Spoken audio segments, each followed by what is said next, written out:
Hey guys, as always, sorry about putting up this video a little bit late. It seems like there's always stuff to do around here.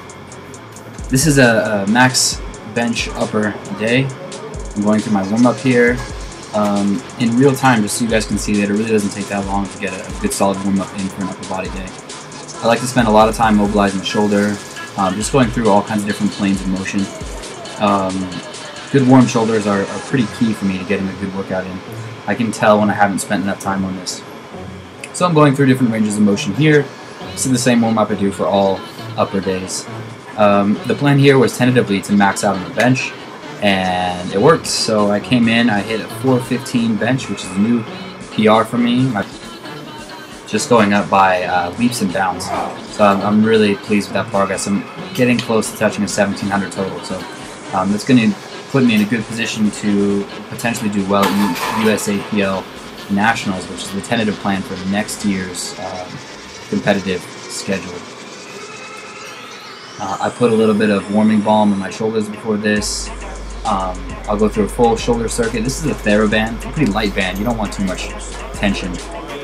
I'll get in some light lat pull downs just to engage the lats a little bit. And then as you'll see as I'm kind of warming up, I didn't really spend enough time on my hip flexors, and I like that my hip flexors end up being a little bit loose in some kind of lunge stretch or equivalent of that, so that when you set up in the bench, you don't feel that stretch down the top side of your leg. Because I know a lot of guys end up with this big arch with their feet tucked way back, and it takes a good amount of mobility to get into that position comfortably. Here's the last thing I do, and I am an advocate of doing most of banded mobility work after a workout, but spending, 15-30 seconds here, in each of these things kind of just makes me feel a little bit more comfortable and just hit the right spot. So this is a version of a banded bully, and here's an overhead stretch. As you can see, most of the time here is really spent on the shoulder for me.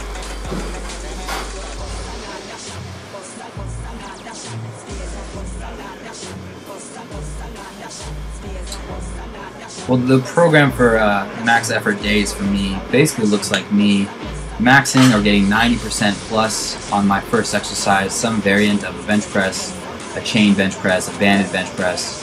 That'll take care of my first exercise.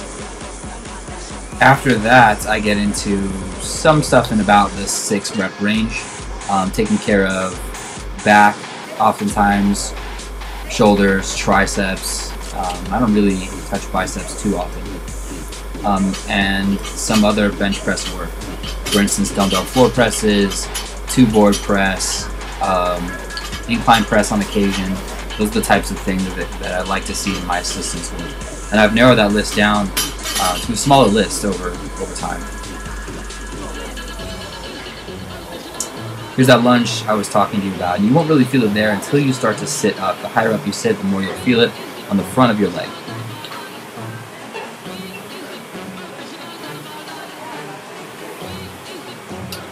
My weight right now is it's at about 212, 213 or something like that, which is definitely above the 198 class, of course.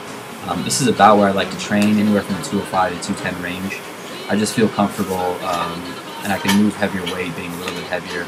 And it's no problem for me to diet 10 pounds down to competition weight.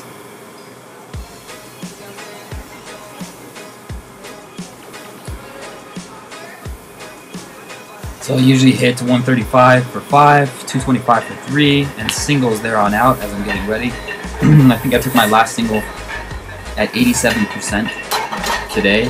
That was a little bit light. Usually I like to go 90, 92% for my last single before I hit the 1 rep max. But I'm a big advocate of not getting your warm-up sets too close to your workout set, because you really fatigue yourself, probably more than you should.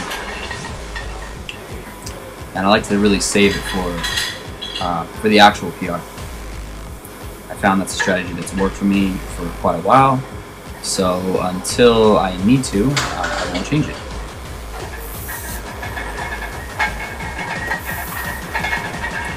As far as bench form here, I've noticed that I bench better when I focus less on what my shoulders and elbows are doing and more on my back and my glutes. So if I can keep tight glutes and a tight upper back, I really do quite well. You know, I've spent so much time watching Kelly Starrett videos and talking about shoulder position, external rotation, bringing the scaps back, talking about where the shoulder should be, and those may have been good cues at first, but I find myself now focusing more on just keeping my glutes tight and my upper back tight. And if I can do those two things, I'm usually able to stay in the groove pretty well. So here's that 415. Got a nice handoff from Mike, one of the trainers at the gym.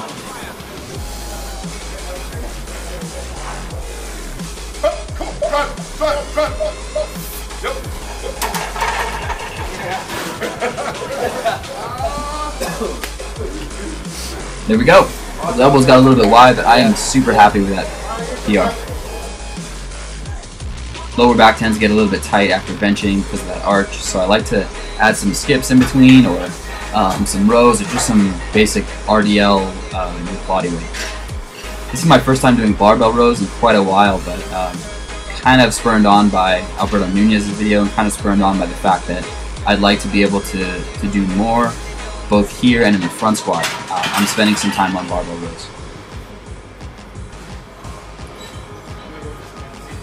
I get in 3 sets here at 6 reps for 225, and I think the general plan for progression would be to add 5 to 10 pounds a week and try to keep the rep range the same until the rep range drops. Then the weight will stay the same and I'll get back into that rep range, so on and so forth. Well, today was a short program. I'm hitting these barbell rows, then I'm getting in a max on shoulder press, which I've been just adding 5 pounds a week until I can't. So I've added another 5 pounds this week. Luckily I'm up to 270, I believe.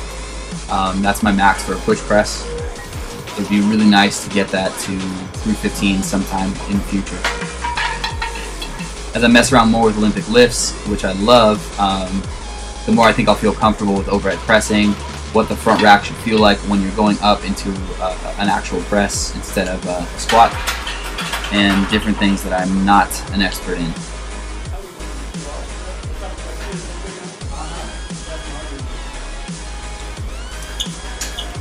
This is a brand new rack we built. If you can see in the mirror there, the platform is some stained wood down the middle with rubber on the sides. Classy.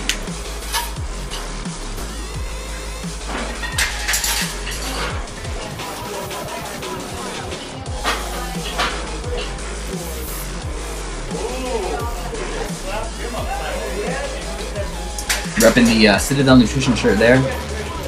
One of my sponsors that I'm very, very happy to have. They're a bunch of great guys. So, I'm here supporting them. As for plans for next year competitively, I'll have to qualify for USAPL Nationals. There is a local meet in February in Rancho Cucamonga, so I'd like to get to that, qualify with maybe some openers or something like that, and then prepare myself for Nationals, which I think are in Philadelphia.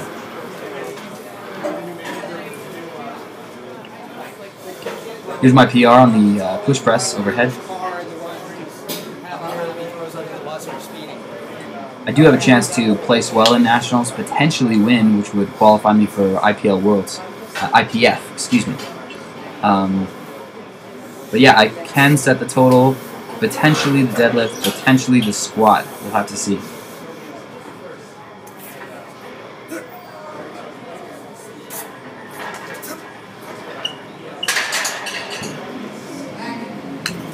And finally, a little bit of mobility for you guys. It's a good idea after you finish an upper body day to get a little bit of extra shoulder mobility.